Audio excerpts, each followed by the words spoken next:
दोस्तों, रूस ईरान को हथियार भेज रहा है और अमेरिकी सैंक्शंस को पूरी तरह से ध्वस्त कर दिया है। ये हथियार समुद्र के जरिए नहीं भेजे जा रहे हैं, ये हथियार होर्मुज के जरिए नहीं भेजे जा रहे हैं, बल्कि नई जगह निकलकर सामने आई है। कैस्पियन सागर के जरिए ईरान और रूस के बीच में ट्रेड चल रहा है। यहां से मिलिट्री इक्विपमेंट, सप्लाईज, कमर्शियल से सारी चीजें भेजी जा रही हैं, जिससे कि ईरान को जो मदद है वो मिल सके। इस जंग को लड़ने में ईरान की मदद कर रहा है रूस, और इसके लिए वो कैस्पियन सागर का इस्तेमाल कर रहा है। इसको लेकर सबसे बड़ी बात यह है कि जो न्यूयॉर्क टाइम्स है उसने ये रिपोर्ट छापी है, और वो ये साफ तौर से कह रहे हैं कि रूस ईरान की मदद कर रहा है, उसे सामान भेज रहा है, मिलिट्री का सामान भेज रहा है, वो भी कैस्पियन सागर का इस्तेमाल करके। ये किस जगह पर है, कैसा दिखता है, ये भी हम आपको बताएंगे, लेकिन सबसे पहले खबर पर आते हैं। खबर यहाँ पर न्यूयॉर्क टाइम्स के हवाले से लिखी हुई है।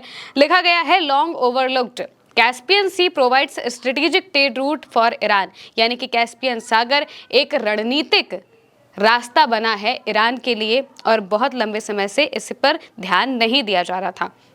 लिखा गया है, the landlocked body of water has taken on new significance with Russia shipping military and commercial goods to bolster Tehran's ability to withstand the US assault. यानी कि अमेरिका के हमलों से बचने के लिए, उनके हमलों को झेलने के लिए रूस कैस्पियन सागर के जरिए जो मिलिट्री है और कमर्शियल जो सामान है वो सब इस इलाके से भेज रहा है, और इसको लेकर जो खबर है वो सामने आई है। क्लैश रिपोर्ट के हवाले से भी लिखा है कि Russia is using the Caspian Sea to quietly move military and commercial supply to Iran, helping Tehran bypass US pressure and sanction। यानी कि अमेरिका ने ईरान पर प्रेशर बिल्डअप करने के लिए जो अपने नाकाबंदी लगा के रखी है, इसके अलावा बाकी के देशों पर जो सैंक्शंस लगा के रखे हैं, इन सबको ध्वस्त करते हुए रूस और ईरान के बीच में ट्रेड चल रहा है, और वो भी कैस्पियन सागर से होकर, जिस पर किसी की भी नजर जाना बिल्कुल नामुमकिन सा है, क्योंकि ये जो जगह है ये सिर्फ और सिर्फ 4 से 5 देशों के क्षेत्र में ही आती है, और ये बिल्कुल बीच में बसा हुआ है,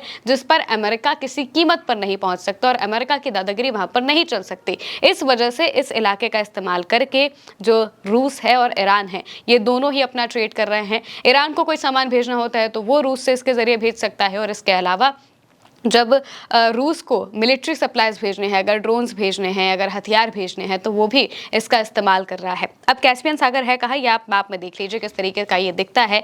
बिल्कुल बीच में नजर आ रहा है। इसके एक बॉर्डर पर ईरान है, दूसरे बॉर्डर पर रशिया दिखाई दे रहा है, इसके अलावा कजाकिस्तान, तुर्कमेनिस्तान और अजरबैजान।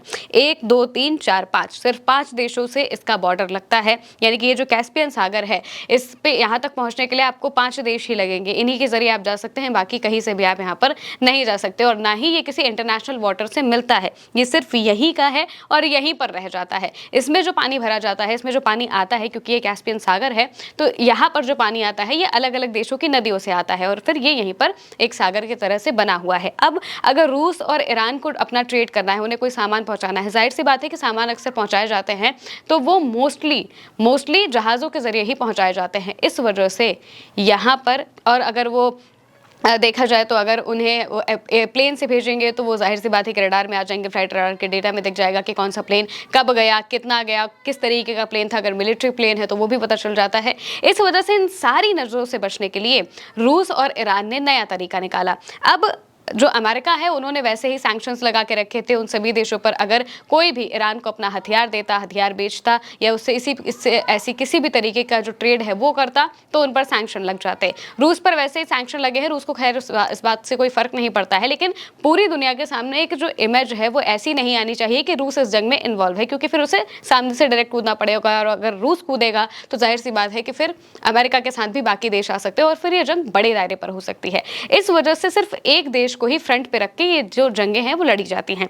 अब यहाँ पर जो रूस है वो ईरान तक सामान पहुंचाने के लिए कैस्पियन सागर का इस्तेमाल कर रहा है। इसके जरिए ही जो दोनों देश हैं वो आपस में ट्रेड करते हैं, और बाकी देशों को इससे कोई मतलब नहीं है। जैसे अजरबैजान की अगर हम बात करें तो अजरबैजान ईरान का अच्छा दोस्त है। यहाँ तक कि रूस से जब कोई सामान रास्ते से, अगर सड़क मार्ग से आना होता है, तो वो अजरबैजान के रास्ते ही आता है। इसके अलावा अगर हम तुर्कमेनिस्तान और कजाकिस्तान की बात करें तो इन देशों को बाकी सबसे कोई मतलब इतना नहीं होता है। इन सबकी भी दोस्ती काफ़ी अच्छी है। यहाँ तक कि तुर्कमेनिस्तान की तरफ से तो जो मेडिकल सप्लाईज हैं वो भी भेजे गए थे, थे ईरान में, जब ईरान पर हमला हुआ था उस वक्त उन्होंने काफ़ी मदद भी की थी। तो ये देश बिल्कुल ईरान के साथ में मौजूद हैं। इस वजह से उन्हें इस बात से कोई फ़र्क नहीं पड़ता है कि रूस और ईरान के बीच में क्या ट्रेड हो रहा है। और मौजूदा वक्त में रूस और ईरान आपस में एक दूसरे को सामान भेजने के लिए इसी जगह का इस्तेमाल करते हैं और इसी के ज़रिए रूस जो है वो अपने मिलिट्री सप्लाईज़ यहाँ पर भेज रहा है। और इसको पुख्ता करते हुए एक और बात सामने आती है, एक और बात याद आती है कि जब 40 दिनों की जंग चल रही थी उस बीच यूक्रेन के राष्ट्रपति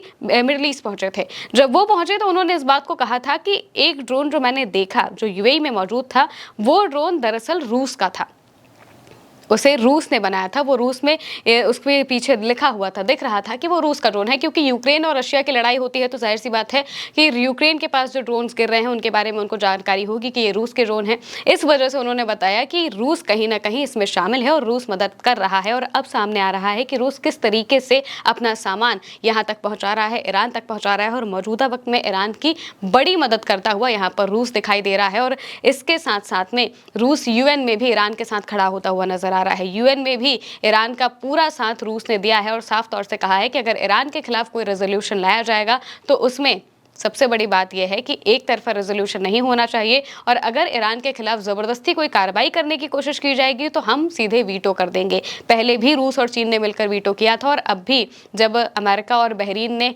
मिलकर, जो खाड़ी के देश है वो सब ने मिलकर यूएन में प्रस्ताव भेजा है ईरान पर सैन्य कार्रवाई करने का, होर्मुज को खुलवाने के लिए उन्होंने कहा था कि किसी भी तरीके से होर्मुज को खुलवाया जा सके जिसमें सैन्य कार्रवाई भी शामिल है। तो इसको भी यहाँ पर रूस ने कहा है कि वो वीटो कर देगा और पूरी तरह से इस बात के वो खिलाफ है कि ईरान के खिलाफ किसी भी तरीके का हमला किया जाए।